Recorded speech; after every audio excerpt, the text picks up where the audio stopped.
de la Dynamo de Douala. Effectivement, c'est le seul bémol qu'on pourrait mettre à cette équipe de Foufou qui... Peut-être revenir sur cette action avec Nukumi qui a retrouvé la frappe contrée. Mais ce n'est pas terminé, on garde toujours ce ballon.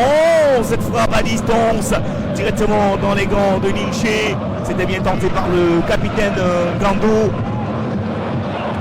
On revoit d'ailleurs cette belle récupération de balle, cette première frappe bien cadrée à distance.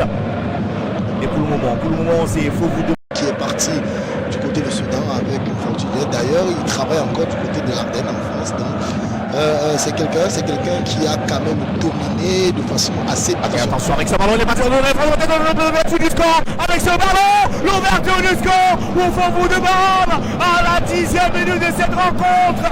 Et qui d'autre bien sûr que nos savants de 28 de Hans en Muller, Mbappé, qui vient donc permettre à cette équipe de Foufou de Baham de concrétiser le temps fort. Et bien sûr les Young Boys qui font danser le public ici au stade Amadou Ahidjo. Regardez avec justement cette belle récupération, la passe de Arthur Nukumi dans la profondeur d'abord pour aller retrouver Jérémy Kombi qui sert Mbappé Muller, et ça fait donc 1-0.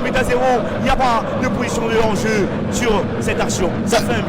Mais je pense que ce qu'il faut dire, c'est que la connexion existe, la connexion existe entre Kombi et Muller. Je vous ai dit, ils n'étaient pas là, ils étaient blessés pendant ce championnat. C'est des joueurs qui ne jouaient pas de ce côté-là. Mais je vous ai d'ailleurs présenté en début de rencontre que ce Mbappé Muller, il est assez véloce, il est très adroit. Vous avez vu d'ailleurs la capacité avec laquelle c'est plutôt Zongong, attention la vitesse de Mbappé. Et ça va aller très vite avec Mbappé et Muller qui récupère ce ballon dans cette opération. La frappe à ras du sol et sans problème pour le gardien Ning Chebong.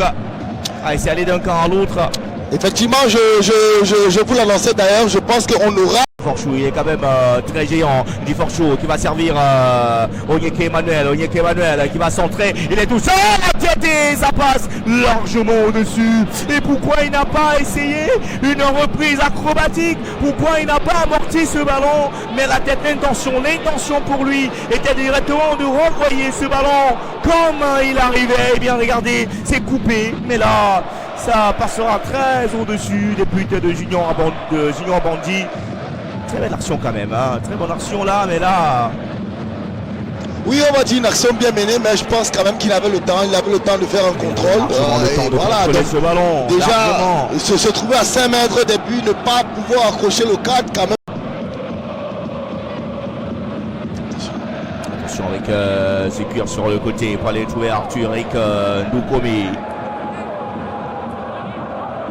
Je pense que là, l'arbitre était généreux, hein, parce que je pense qu'il était à bout de course, il ne pouvait plus récupérer ce ballon. Maintenant, il a pris ce coup franc. Ah oui, et on sait que le coup est arrêté, comme on le disait tantôt. C'était carton jaune, hein, geste d'humeur là, de la part de Billy Samir, qui n'a pas apprécié le coup de sifflet de l'arbitre. Voilà, regardez d'ailleurs Bito.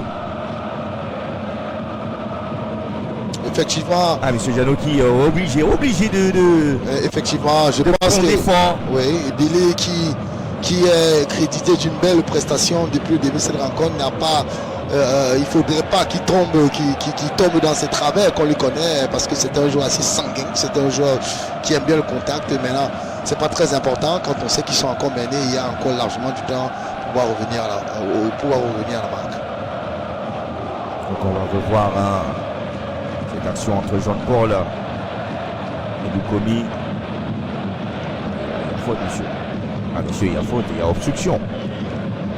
Moi, je dirais qu'il avait anticipé le geste. Maintenant, oui, ça peut s'expliquer avec le bras qui retient. Cette équipe qui est quand même accréditée d'une belle rencontre. Lui qui a par sa clairvoyance, a essayé de mettre en orbite plus d'une fois ses attaquants. Belle rencontre de sa part, en tout cas.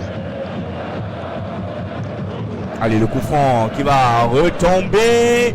Et le coup franc qui va retomber. C'est un but, le second but pour Foufou de Baham. Quel coup franc. Oh, Foufou qui est en train de mettre les deux mains sur ce trophée qui d'autre que le capitaine pour venir inscrire le second but dans cette rencontre. Et voilà donc l'équipe d'Emmanuel Doumbé Bosso qui est en train, bien évidemment, de gagner cette Coupe du Cameroun. Cyril Ngan et donc le second buteur se couvre en direct, alors que la réalisation nous a un tout petit peu privé de ce joli bijou. Et ça fait 2-0.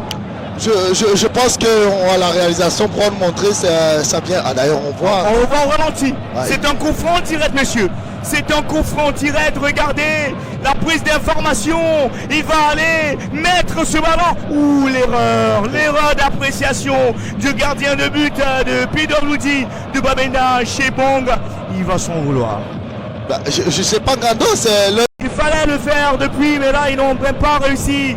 Et monsieur Bito Janaudan qui va permettre au club sacré de l'Ouest, Fovu de Baham, de soulever le 3e trophée de leur histoire. Les voilà, les Young Boys qui viennent de gagner la Coupe du Cameroun édition 2023-2024.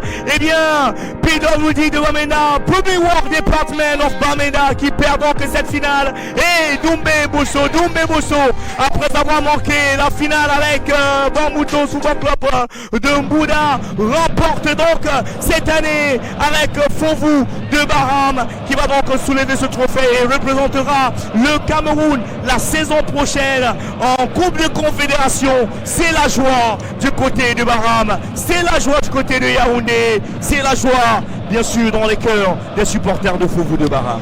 C'est bien, je suis très content pour Sango Doumbé Bosso qui malheureusement l'année passée n'a pas pu soulever ce trophée, mais je pense que ceux qui sont allés le chercher, parce qu'il faut rappeler qu'il a été limogé pendant un moment, donc